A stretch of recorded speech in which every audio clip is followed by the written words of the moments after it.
con la clase. Déjame ver aquí.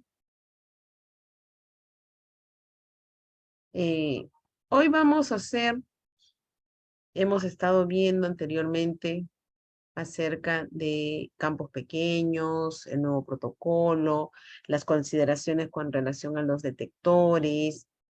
Hoy vamos a tocar un tema clínico, ¿no? Porque radiocirugía puede ser tratado tanto para lesiones de tumores malignos como también benignos, ¿no?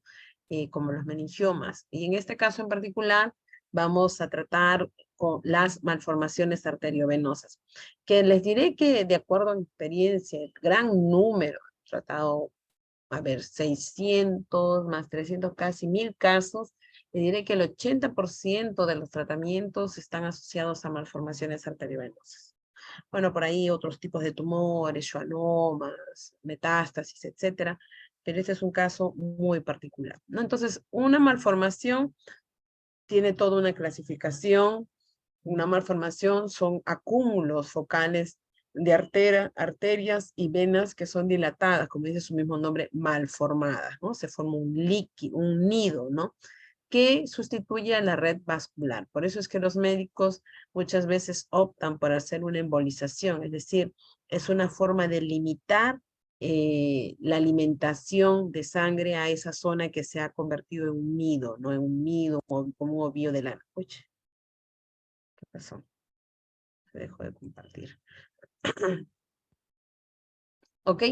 Entonces, estos tipos de lesiones muchas veces son genéticos, es decir, ¿no? Que ya las personas nacen, ¿no? Con este tipo de lesiones. Por eso que a veces se tiene dificultades con las aseguradoras, ¿no? Porque dicen, no, pero no es una enfermedad preexistente.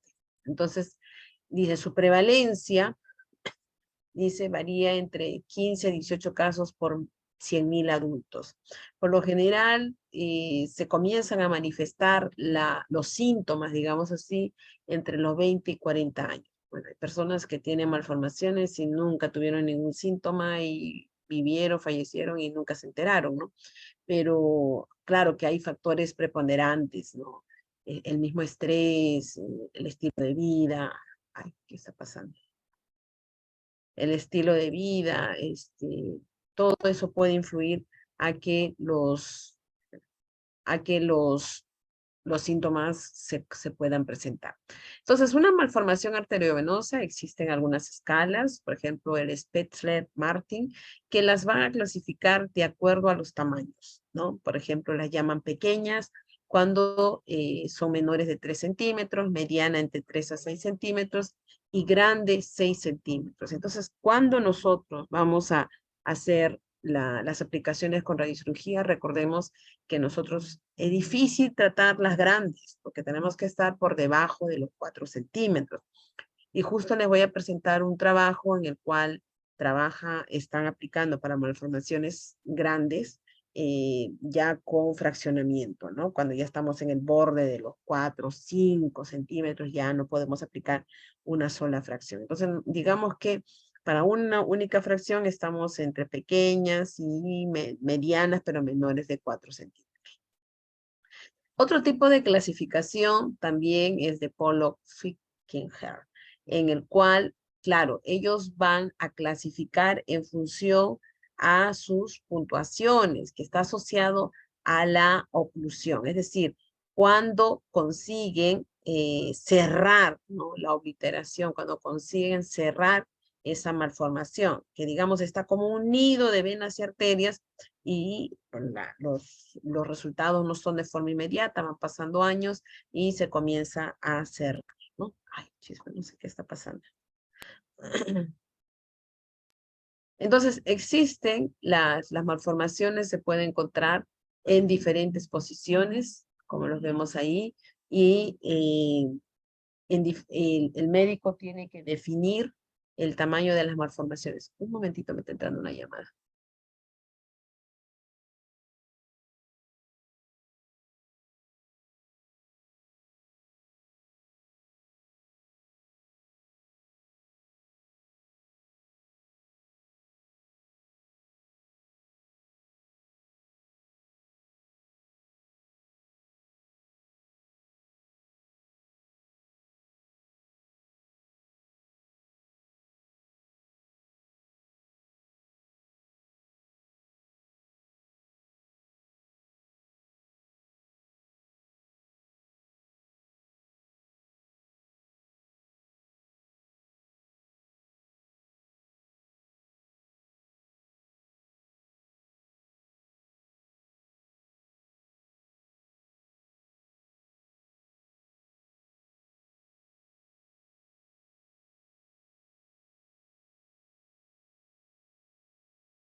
Ok, disculpe. Ah, estaba grabando. Bueno, no sé por qué está que se sale de la pantalla. Entonces les decía, estas malformaciones tienen varias modalidades de poder ser tratadas o de alguna manera ser controladas. Una que puede ser por cirugía, que va a depender mucho de la localización, del tamaño, o puede ser una embolización, o a veces le hacen embolización y luego pasa a radiocirugía. El problema es que cuando hacen embolización hay que tener mucho cuidado, porque como les digo, embolización es llenar digamos, los alimentadores a esa zona de la malformación. Ellos llenan de un material que tiene una densidad alta, no es como una especie de le llaman ellos al acrílico, ¿no?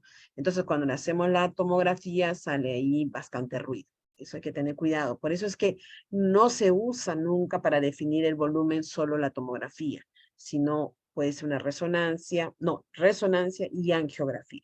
Claro, algunos usan una angioresonancia. Entonces, como hemos dicho, este grupo es heterogéneo, no tiene una secuencia, y vamos a ver acá ahora un video en el cual se da la morfología, o sea, tiene diferentes formas, puede ser de forma esférica, alargada, algunas tienen en forma de S, en forma de zapato, entonces es una morfología bastante variada.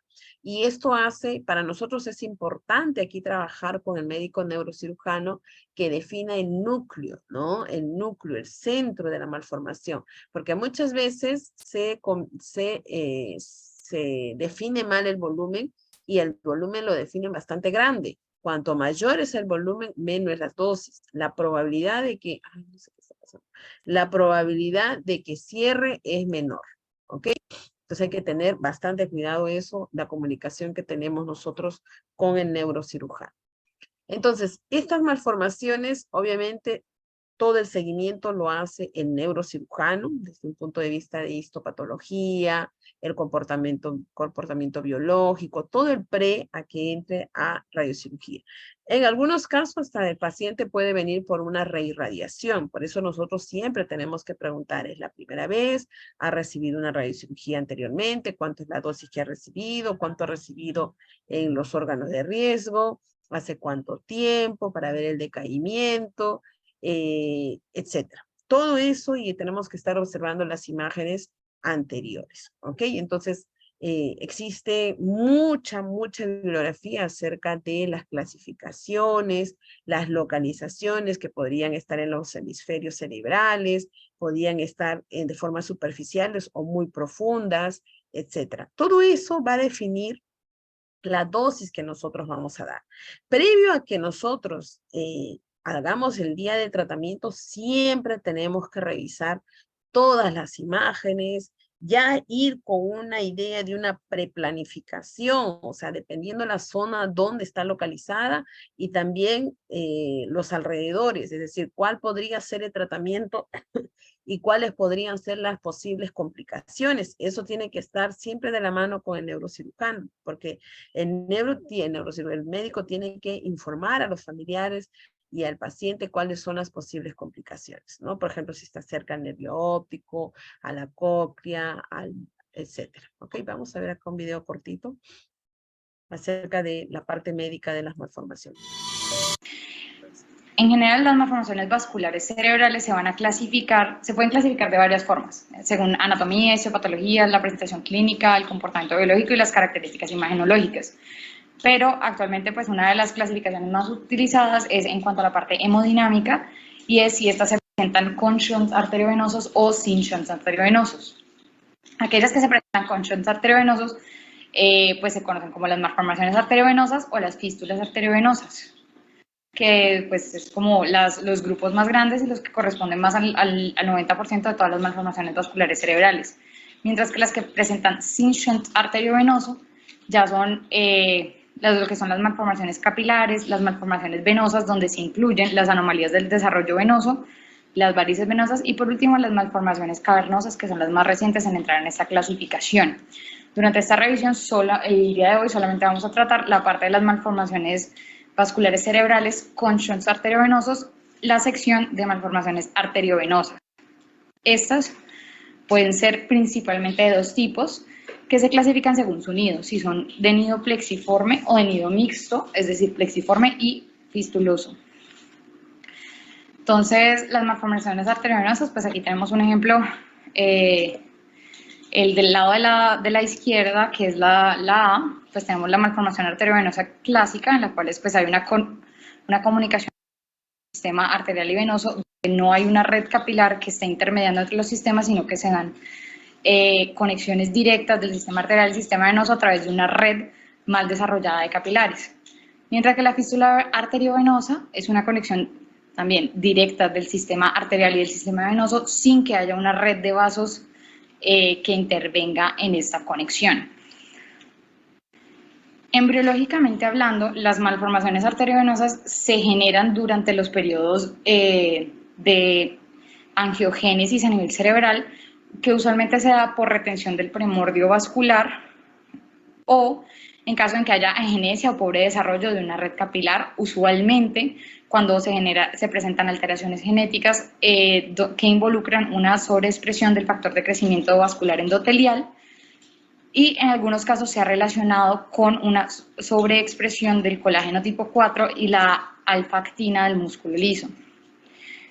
Ya cuando se considera pues que son como malformaciones de tipo congénito, usualmente también hay una segunda teoría que habla de que hay una falla en la remodelación vascular venosa, y si bien puede darse la retención del primordio vascular, también implica que no hay una remodelación vascular venosa adecuada, de forma que no se logran separar los dos sistemas durante el desarrollo. Comúnmente las malformaciones arteriovenosas se presentan entre los 20 y los 40 años de edad, es cuando la mayoría son diagnosticadas, pero suelen presentar síntomas alrededor de los 50 años. La gran mayoría son de los hemisferios cerebrales, siendo más del 80% de presentación supratentorial, mientras que únicamente el 15% se localiza en fosa posterior, y teniendo una relación de superficiales a profundas de 2:1. La mayoría pues ubicándose, como vamos a ver más adelante, en lo que son los lóbulos frontales. Suelen presentarse como unas malformaciones arteriovenosas solitarias hasta en un 0.5% de los casos, y en caso de que se presente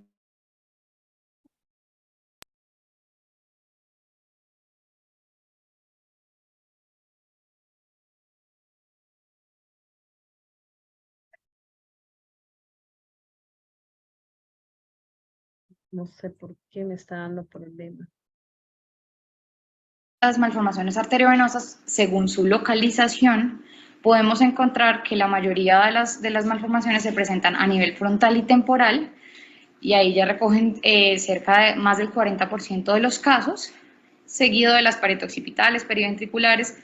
Exactamente, esta parte es muy importante. Cuando nosotros nos llega un caso, tenemos que revisar previamente dónde está localizada la malformación. Es más, corroboramos, porque previo al día del tratamiento hacemos la toma de las imágenes de resonancia, verificamos el lado con los exámenes previos, porque a veces puede haber un espejo de imagen, y luego para definir de qué forma, en caso de que trabajemos con marco estereotáctico, de qué forma, a qué nivel, por ejemplo, si estuviese muy bajo en el tallo cerebral, hay que abarcar que es toda esa zona y los alrededores, considerando las distribuciones de dosis de las disperso y considerar que tenemos que tomar en cuenta los órganos de riesgo, hay que colocar bien más bajo el marco estereotáctico. Entonces, esta parte es importantísimo, conocer la histología, conocer la localización,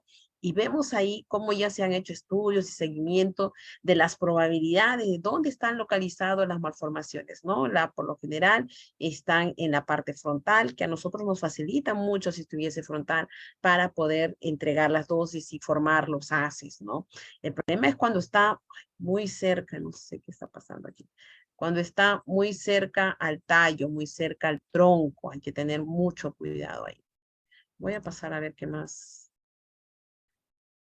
16% intraventricular, y hasta el 31, hasta un tercio de los pacientes puede presentar. Hay que tener mucho cuidado, como les decía, ¿no? cuando conversamos con los médicos, la irradiación, la radiocirugía tiene que ser concentrada en el núcleo.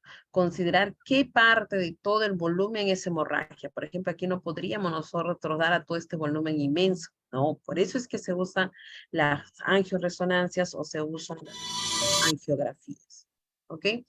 Vamos a ver aquí que hay. Ya. Entonces, de acuerdo a ello, se tiene que tomar la decisión, ¿no? El médico, el neurocirujano, va a observar si se puede hacer una cirugía previa y luego pasa una radiocirugía, o hacen, como decía, una embolización y luego pasa una radiocirugía, o pasa directo a una radiocirugía, o es una radiocirugía simple, o es una radiocirugía fraccionada. Déjenme ver qué hay acá. Un síntoma que es muy confuso, puesto que la prevalencia de cefalea en la población clínica, si hablamos... ¿Cuáles son los síndromes? Tener en cuenta que también hay síndromes hereditarios que facilitan simplemente para realizadas especialmente en área elocuente, tratadas mediante radiocirugía estereotáxica con LINAC. Este es un estudio que desarrollamos en el Hospital Universitario Donostia en colaboración con Oncológicoa, que era un centro de referencia para tratamiento de malformaciones arteriovenosas en el País Vasco, al norte de España y sur de Francia. Este es el índice de mi presentación. Como pueden ver, es un poco larga, pero vamos a ir dándole marcha a muchas cosas. Intentaré centrarme más que todo en la parte del estudio y los resultados. Empezamos con la definición y la patogenia. Como todos saben, las malformaciones arteriovenosas son la unión de un capilar y una vena sin la red capilar. Generalmente tienen una arteria nutricia y una vena de drenaje. Al no existir esta red capilar, lo que tenemos son flujos altos de sangre que pueden darle problema a la resistencia arterial y terminar en una hemorragia. Desde siempre se ha creído que la malformación arteriovenosa tiene un comienzo a nivel embrionario en donde hay esta ausencia de la red capilar y se forman estos ovillos, que es la unión de la arteria con la vena, permitiendo los flujos altos sanguíneos y aumentando el riesgo de hemorragia cerebral. Esto simplemente para resaltar un poco el tema de la resistencia vascular, que tiene que ver con el engrosamiento de la íntima. Generalmente se puede producir una dilatación entre el 60 y el 100% de la pared y puede haber constricción en un 40%. Tener en cuenta que también hay síndromes hereditarios que facilitan o se asocian a malformaciones arteriovenosas, estos generalmente, y generalmente las malformaciones arteriovenosas pudieran tratarse de lesiones con actividad angiogénica e inflamatoria en lugar de anomalías congénitas. Esta es una de las nuevas cuestiones que está saliendo a la luz de la ciencia. Cuando hablamos que es un proceso de angiogénesis e inflamación, tenemos una implicación de múltiples factores de crecimiento, de progresión y ruptura, y dentro de los factores de crecimiento vascular endotelial, los más nombrados son el VEGF-A y el KRAS. Estas dianas terapéuticas están siendo estudiadas para futuros tratamientos para las malformaciones arteriovenosas. En cuanto a la epidemiología, la incidencia anual es aproximadamente 1 por cada 100.000 personas, la prevalencia es de 18 por cada 100.000 personas. Se habla de una detección anual de malformaciones arteriovenosas cerebrales en diferentes poblaciones de 1.2 por cada 100.000. La edad de presentación más frecuente es entre los 20 y 40 años y no existe diferencia entre la presentación por sexos. El riesgo de hemorragia anual puede oscilar entre 0.9% en pacientes con malformaciones sin ruptura previa con drenaje venoso superficial y 34% en pacientes con localización profunda, drenaje venoso profundo y ruptura previa. En cuanto a la descripción clínica, si hablamos puntualmente de la hemorragia cerebral, hablamos que es la forma más común de presentación clínica de esta entidad. Se presenta entre un 41 a 79% de las malformaciones arteriovenosas cerebrales y los niños son los más propensos a debutar con hemorragia. Si hablamos ya de crisis comiciales o convulsiones, es uno de los síntomas más observados en las MAPS. La incidencia va del 11 al 33% y hay series que reportan del 20 al 44%. Más frecuente en malformaciones superficiales grandes y con drenaje superficial. La MAP incidental tiene un riesgo de desarrollar convulsión del 8% a 5 años. Y los pacientes que debutan con síntomas focales neurológicos presentan un riesgo de convulsión del 58%. Esto es un poco para que veamos cómo se agrupa la presentación por edad y que nos demos cuenta que se agrupan mayoritariamente en el grupo entre 20 y 40 años. Cuando hablamos de cefalea, que es un síntoma que da mucho juego, es un síntoma que es muy confuso, puesto que la prevalencia de cefalea en la población es muy alta y esto no permite hacer análisis independientes si la cefalea realmente se debe a la malformación. Pero lo que encontramos en la literatura es que ocurre entre un 5 a un 12% de carácter inespecífico, no hay un patrón característico para esta cefalea. Es siempre difícil establecer si existe una relación causa-efecto, por lo que hemos nombrado. Los pacientes... Exactamente, los pacientes presentan una serie de síntomas y una forma de definir bien el volumen es a través de las angiografías, ¿no? Entonces, una vez que se ha definido el diagnóstico, que es una malformación arteriovenosa, justamente vimos aquí en la clasificación que existen las arteriovenosas, las fístulas arteriovenosas, malformaciones capilares, malformaciones venosas. Nosotros trabajamos mucho con esto, malformaciones arteriovenosas, ¿ok? Hasta por la forma. Entonces, ¿qué va a conllevar a que este tipo de, digamos, lesiones o diagnósticos sean tratados con radiocirugía? Esto va a depender mucho de los niveles de obliteración. Obliteración es el cierre, digamos, de ese nido, ese ovillo, ese nido de arterias y venas. Y esto tiene que ser sopesado con las complicaciones. Por eso que es importantísimo saber la localización y qué órganos de riesgo yo tengo cerca y cuánto de dosis posiblemente se le va a dar al paciente, ¿no? Si está cerca del tronco y pero recordemos que trabajar con una fracción, y esto lo vamos a ver en la parte de radiobiología, es bastante diferente trabajar con fraccionado, ¿no? O sea, los niveles de radiosensibilidad son diferentes. Entonces va a depender de la tecnología con la que contamos, ¿no? Por ejemplo, si son lesiones muy pequeñitas, chiquititas, menores de 1 centímetro, por lo general son tratados con Gamma Knife, ¿no? Por el tipo, en el sentido de que el paciente no es movido de la mesa de tratamiento. Pero si yo trabajo con un equipo que trabaja con las micromultiláminas, tengo el sistema de inmovilización muy bueno, tengo el sistema de toma de imágenes muy bueno, podría trabajarlo también con casos de aceleradores lineales. Entonces va a depender del tamaño de la malformación, de la localización de la malformación y la dosis que se le va a dar al paciente. Como les digo, el médico tiene que sopesar, equilibrar entre los beneficios y los riesgos que esto puede conllevar. Entonces, en la radiocirugía son recomendados, ya hemos dicho que estas son clasificadas de acuerdo al tamaño, ¿no? Entonces, se recomiendan malformaciones cuando son más pequeñas, el riesgo y tiene un elevado riesgo quirúrgico, y están localizadas en zonas que es muy difícil de acceder por cirugía, entonces estas son tratadas con radiocirugía. Recordemos que cuando más pequeñas son, mayores van a ser, como dice acá, ¿no? Con una mínima de 15 grays y no superar los 20 a 22 grays. Entonces, cuando uno va a trabajar con radiocirugía, uno tiene que trabajar con protocolos. Nosotros tenemos protocolos para malformaciones, los órganos de riesgo, las dosis que me da el RTOG, o las dosis que hemos sacado de diferentes autores y armamos nuestra tabla. Es decir, hay que ir muy preparados porque tenemos que nosotros tener en cuenta de que en la definición de la dosis va a significar el éxito del tratamiento, ¿no? ¿Cómo inmovilizamos? Podemos usar máscaras termoplásticas especiales, dependiendo del tipo de equipo con el que trabajamos, o con los marcos estereotácticos, ¿no? Eso ya depende. ¿Qué tipo de imágenes vamos a usar? Podemos trabajar con imágenes de resonancia magnética que son tomados previos al día de tratamiento, o también se puede trabajar con angioresonancia. Esto me va a permitir ver ahí claramente las distribuciones de las venas y arterias. Vamos a ver aquí una imagen de una angioresonancia. Vamos a ver qué vemos aquí. Ahí corre el disparo.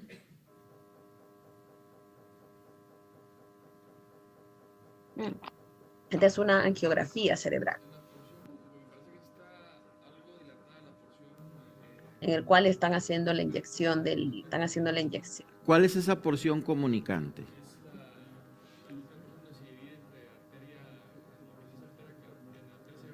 Mal. Una sobreposición. Que tiene punto en donde Aquí están nosotros, haciendo la discusión de caso más alta, de cada uno de los pacientes para saber la localización, el volumen, si el contraste ha sido bien colocado. Ustedes saben que se va por la vena principal para llegar al lugar, ¿no? Y aquí el médico depende mucho del expertise también del médico. Entonces él inyecta el contraste y simultáneamente se están haciendo disparos, ¿no? En el caso de las angiografías. Ahí vemos otro caso. Vamos a ver qué... Las venas como corticales en el cuero cabelludo que habíamos visto anteriormente no se ven aquí. Entonces, este es un disparo selectivo de una de las arterias carótidas internas. Muy bien. Que realmente aquí no me llama la atención. Veo los tiempos circulatorios normales. Primero las arterias, luego los capilares y luego las venas. Muy bien. No te llama la atención nada. Acuérdate que una labor muy importante tuya es describir. Describir. ¿No te llama la atención la forma que tiene la carótida aquí? ¿Sí? Bueno, tiene un trayecto un poco tortuoso. Muy bien, perfecto. Así se dice. Yo veo que la carótida en la base de cráneo tiene un... Entonces aquí están haciendo la discusión para definir los volúmenes, si es que el paciente realmente presenta una malformación, si va para cirugía, si va para embolización, si va para radiocirugía, ¿no? Son varios casos, ¿no? En diferentes secuencias en el cual están haciendo las discusiones de casos. Es cómo se trata y cómo se discute realmente, y ahí participa el médico neurocirujano, el médico radioterapeuta y el físico médico, ¿no? Para hacer la discusión si el paciente va o no a radiocirugía, ¿ok? Entonces, una vez que se ha hecho las imágenes, también se tiene que tener un protocolo para la obtención de las imágenes por resonancia magnética. Si vamos a ir con un T1 o vamos a ir con un T2, eso ya se define con el neurocirujano. También la forma de la obtención de las imágenes, que tienen que ser en axial, no en reconstrucciones, ¿ok? Luego se hace la toma de imágenes el mismo día, ¿no? Se define el campo, se le coloca ya una vez que se ha puesto la máscara o el marco estereotáctico, se hace la obtención de las imágenes por tomografía, por cortes muy pequeños. Y aquí también igual hay que tener un protocolo establecido, es decir, una vez que se ha inyectado el contraste, por ejemplo, hay tumoraciones que demora captar el contraste. Y de igual manera, para casos de malformaciones, hay que esperar o hay que hacerlo de forma muy rápida. Por ejemplo, para malformaciones por lo general se hace bastante rápido, ¿no? Porque son venas, arterias, entonces eso circula muy rápido. Se hace la colocación, y luego ya se pasa para las angiografías. Hay que hacer el alineamiento, se hace la colocación de los fiduciales y se hace la toma de imágenes. Alineamiento significa que el tubo tiene que estar alineado con, en este caso, con la cabeza del paciente, y eso lo vamos a ver en los fiduciales. La distancia que existen entre los números 1, 5, 2, 6, 3, 7, 4, 8, tienen que ser equidistantes. Entonces, una vez que se hizo aquí, el médico está haciendo la inyección, está tomando las imágenes, nosotros estamos observando las imágenes, y luego damos nosotros el ok con el alineamiento, si está o no. Si estamos dentro de la sala, hay que tener mucho cuidado con las protecciones, ¿ok? Entonces, esto va a hacer que se defina dónde está localizada la malformación, y si es que el paciente va a ser enviado para un equipo de acelerado lineal, un equipo de tomoterapia, gamma knife, con protones, etcétera, ¿no? Ya eso se va a definir. ¿Cómo se hace la definición de blanco y quién los hace? El neurocirujano. Obviamente que quien maneja el planificador es el físico médico. Aquí no existen muchos márgenes, por eso que dice que aquí el PTB es igual al CTB. Entonces no existe mucho, y es más, hasta porque es cabeza, no tenemos mucho movimiento a diferencia de tórax o pelvis, ¿no? Y segundo, porque como vamos a dar en una sola fracción altas dosis, hay que tener mucho cuidado con cometer el exceso, ¿no? Y hasta porque también trabajamos con curvas no del 95%, sino se trabaja en radiocirugía con curvas del 80%. Significa que el borde tengo 80% y tengo dosis muy altas en el centro. Entonces, esto tenemos que tener cuidado. Y luego la planificación. Podemos hacer usando arcos, podemos tratar con campos fijos, etcétera. Ya eso es la expertise del físico médico, ¿no? Aquí se está haciendo la fusión de imágenes de la resonancia con la tomografía y la angiografía, es decir, las distribuciones de dosis las tenemos que observar en las 3 imágenes. ¿Dónde es que el médico va a marcar el volumen a tratar? Es en la angiografía. Es aquí donde el médico va a definir el volumen. Profesor, ¿y por qué usa la tomografía? Porque la tomografía siempre se va a usar como imagen de referencia. ¿Y por qué usa la resonancia? Porque en la resonancia también es una forma de hacer un doble chequeo si el volumen está bien definido. Y tienen que coincidir las 3 imágenes. Mira, están coincidiendo las 3 imágenes. Y segundo, porque en la resonancia vamos a definir también los órganos de riesgo. ¿Ok? Aquí tenemos una malformación con 2 ISOs, ¿ya ves? Con 2 ISOs, y hay que tener mucho cuidado con los puntos calientes en estos 2 ISOs, porque ya les decía que las malformaciones tienen diferentes formas, ¿no? En forma de violín, en forma de guitarra, en forma de bota, en forma una S, etcétera. Entonces, nosotros podemos colocar varias, y aquí vemos varios isocentros simultáneos. Aquí, por ejemplo, está bastante lateralizado, aquí está. Entonces aquí cuando está lateralizado o forma superficial, tenemos nosotros mucha facilidad. Pero hay que tener en cuenta que cuando estoy muy lateralizada, o en el caso del paciente está muy lateralizado, entonces el movimiento de la mesa también tenemos que considerar, ¿no? Porque puedo estar muy lateralizado y podría chocar la mesa porque voy a colocar al paciente bien del lado. Entonces aquí por eso es que previo a dar el tratamiento tenemos que hacer una simulación de tratamiento para ver si hay choque del gantry con la mesa o con algún tipo de impedimento, ¿no? Aquí ya tenemos, hay que tener mucho cuidado con el cruce de los haces de tratamiento para no generar los puntos calientes. Si no tengo que atravesar estos haces, por ejemplo, que atraviesen por el ojo, a fin de que no pueda yo incrementar las dosis en el cristalino. Casos muy extremos, no lo hemos tenido, pero casos muy extremos, por ahí podría ser, pero hay que evaluarlo, sobre todo en conjunto con el neuro y con el radioterapeuta. Aquí tenemos otro caso de 3 isocentros. Siempre tenemos que hacer las evaluaciones en las 3 imágenes.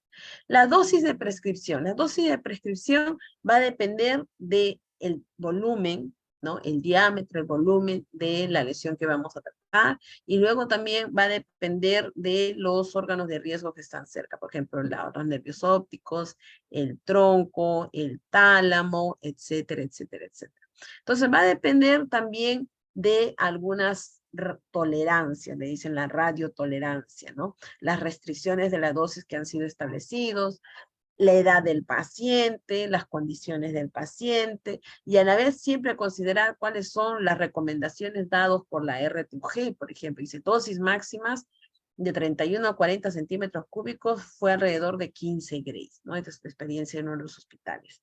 Entre 21 y 30 centímetros cúbicos fue de 18 grays. Mayores de 20 centímetros fue de 24 grays. Entonces uno genera una tabla, dice, según el RTOG, si estoy en tanto de volumen, por ejemplo, nosotros ya tenemos nuestro programa, ¿no? Ya hemos armado nuestro programa, yo ingreso en diámetro, me genera el volumen, genero los diámetros y me genera el volumen y me da las posibles dosis. Pero eso es yo como físico médico recomiendo, pero quien toma la decisión es el médico radioterapeuta en conjunto con el médico neurocirujano, ellos de acuerdo a la experiencia, porque ellos también tienen que evaluar el nivel de toxicidad. Entonces ahí tenemos una tabla y le decimos, miren, de acuerdo al RTOG, con una toxicidad de 1%, 2%, 3%, este es el rango de dosis en el cual se puede trabajar. Ellos toman la decisión, pero el físico médico tiene que estar preparado para discutir cuáles podrían ser las posibles dosis para ese tipo. Ahora, las dosis son diferentes para diferentes tumores y es diferente para malformaciones, no podemos generalizar,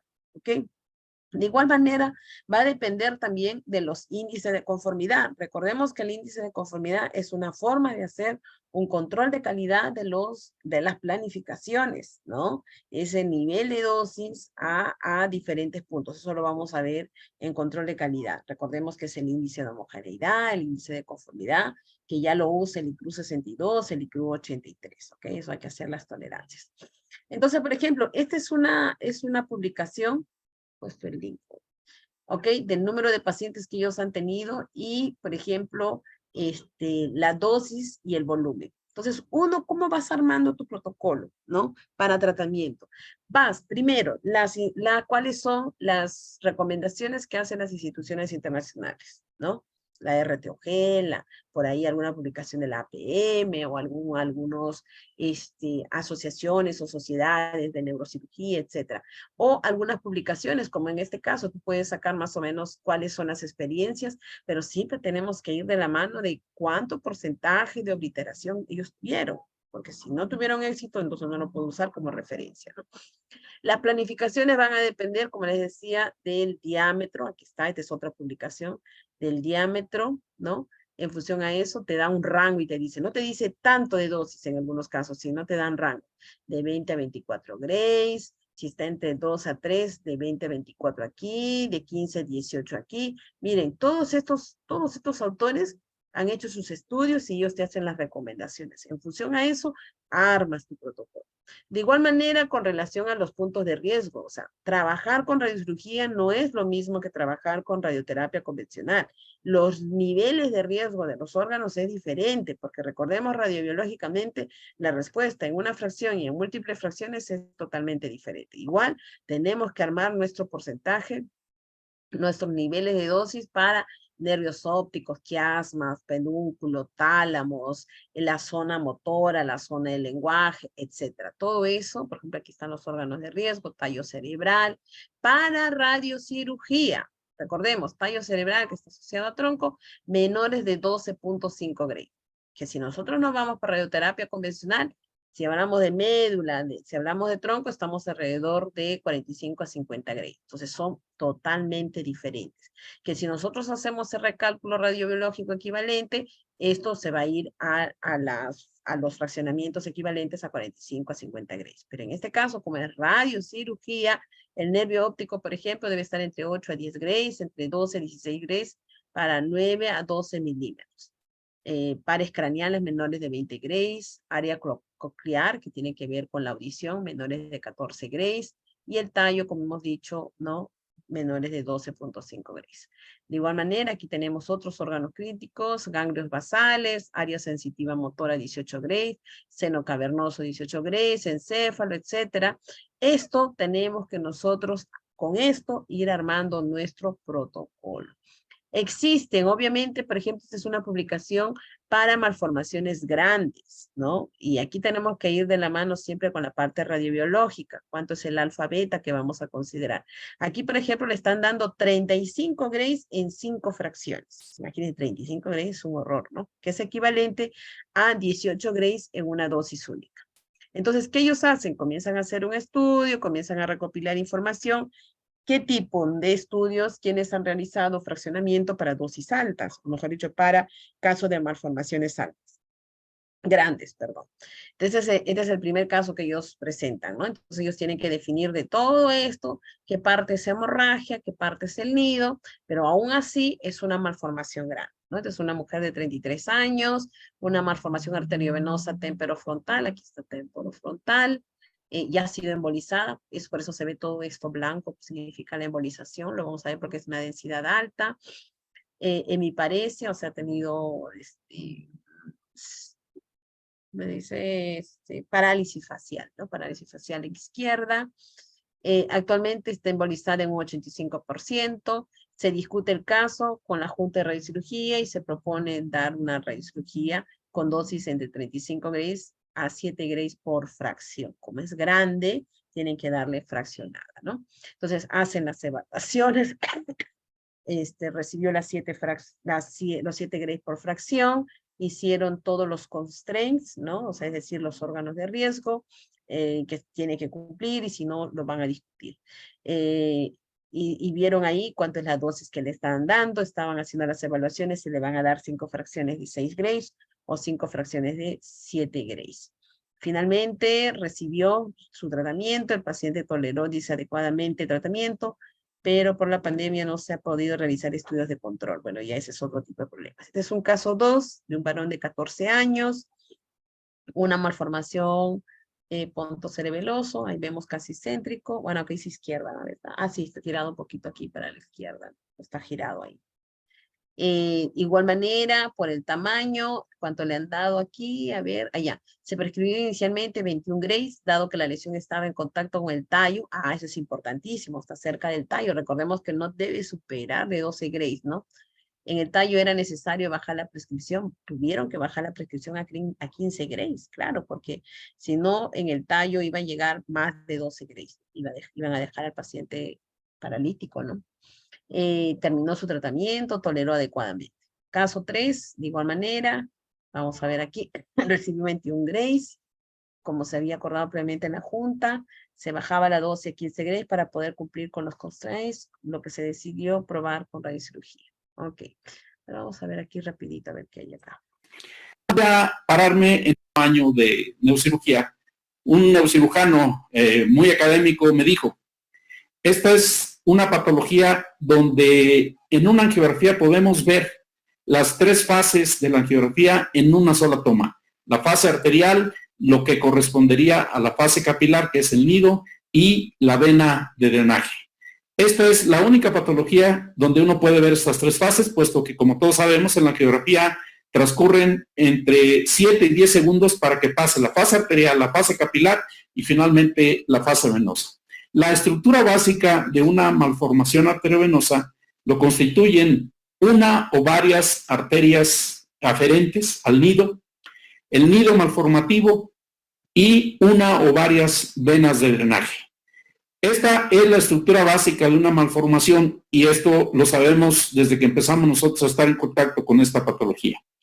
Otras alteraciones que pueden acompañar a la malformación sin ser necesariamente la malformación misma son los aneurismas de hiperflujo que se dan en las arterias que llevan circulación a la malformación, los aneurismas intranidales o bien las alteraciones venosas después de la salida, como pueden ser las zonas de estenosis o las dilataciones también conocidas como varices venosas, que eventualmente pueden sangrar, puesto que son las paredes más delgadas o representan parte de la pared más delgada de la malformación.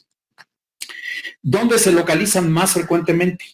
Las malformaciones arteriovenosas tienen una distribución homogénea, que corresponde más que nada al porcentaje de volumen de tejido cerebral que a la localización en sí misma. ¿Qué significa esto? Que si, por ejemplo, la fosa posterior representa del 15 al 18% del volumen encefálico, tiene o alberga al 15-18% de las malformaciones encefálicas. Entonces, bajo esta perspectiva, obvio, se van a presentar más malformaciones en el lóbulo frontal, en el lóbulo temporal, posteriormente el lóbulo parietal y luego lóbulo occipital, sin tener distinción de izquierda a derecha. La otra característica de la malformación es que tienden a tener una forma de pirámide con el ápice dirigido hacia el epéndimo. Esto obedece a la formación embriológica y casi todas ellas, independientemente de la localización, tienden a hacerlo bien a los ventrículos laterales, a los cuernos temporales occipitales del sistema ventricular con esta formación en pirámide. Si nosotros vemos un cerebro con sus arterias y venas y reconocemos en ellas algunas de las arterias principales, en este caso todas las ramas M4, la arteria cerebral media y las venas en los distintos sitios, cuando nosotros estamos en presencia de una malformación, parecería que hay una distorsión aberrante de los vasos donde adquieren formas monstruosas y características amenazantes, puesto que las paredes se ven delgadas, rojas, y en ocasiones vemos inclusive el flujo de la sangre a través de estas paredes tan delgadas. Si nosotros vemos otro ejemplo con las mismas características, resulta que al final, cuando uno desaparece el cortocircuito arteriovenoso, la circulación vuelve a su normalidad. Exactamente, ¿no? Lo que hemos estado viendo que pueden hacer por cirugía, hacen la definición del volumen, la localización, aquí está la localización, los tratamientos que puede ser con una microcirugía o una embolización, aquí ya están haciendo una microcirugía, ahí han hecho una embolización, por ejemplo, porque ahí está el clínico, y luego están los nidos, ¿no? Se han definido los nidos, hay que definir cuál es la parte de hemorragia, etc. ¿Okay? Eso para que tengan una idea.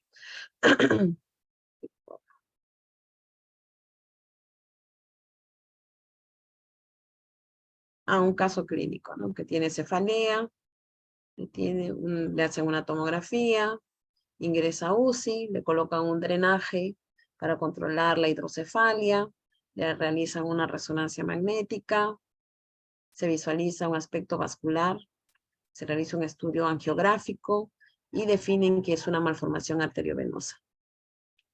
Dice malformación de alto flujo, de grado 5, de la clasificación que hemos visto, ¿no? Que es más de 6 centímetros, es bastante grande. Ahí está, ya le han hecho la angiografía. Una vez que le han hecho la angiografía, ha ido evolucionando, se mejoró, se retiró el drenaje, hicieron un programa de cirugía y luego un tratamiento radioquirúrgico, ¿no? Y luego hicieron un posoperatorio, etcétera. Entonces, pre y posoperatorio. Miren aquí como el paciente que entró con un gran problema de hemorragia, miren, ve, pre y posoperatorio, que ha sido la combinación de la microcirugía y con la radiocirugía. ¿Okay? Entonces existen muchos casos, existen muchos artículos, por ejemplo esto es de una revista mexicana que habla de la definición de los volúmenes, que hay que tener mucho cuidado también con, por ejemplo, a veces cuando marcan en la tomografía, resonancia, ecografía, no hay coincidencias, hay que tener mucho las coincidencias, también la curva de prescripción, ¿no? Que tiene que abarcar.